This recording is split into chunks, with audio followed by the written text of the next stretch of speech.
Hey gang, we're over to Home in Wauwatosa today, and one of the things we come across, maybe 15-20% of the houses that we're in, is houses that are older that have galvanized steel piping. So galvanized steel piping, not that terrible. I mean, this doesn't have any major health risks or anything, but what happens is stuff can corrode very easily, especially when it's in line with copper piping. Copper piping and galvanized steel piping do not get along at an atomic level. So because they don't get along at an atomic level, they are fighting over neutrons and protons and stuff, and it causes rust and corrosion to occur much more quickly than it normally would.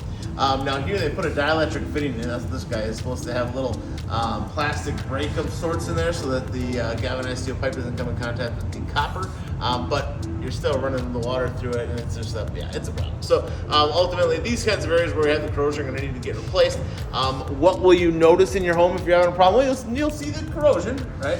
If you do it on the basement, but otherwise, if you don't go down the basement, some of the things you might see is you'll see discoloration at your water. The water will turn like brown or rusty in color, and it wasn't normally before. Okay, you might also get debris in your water or little flakes of galvanized steel piping in your water. Not going to harm you. Like, I don't think it's going to make you die early or anything like that. Probably ain't good for you. But ultimately, when it comes to that galvanic corrosion, one of the biggest things people notice is a change in water pressure in one area of the house that's not present or doing it in the other area of the house. So that change in water pressure is when that pipe collapses down on the inside, because what's happening is this corrosion.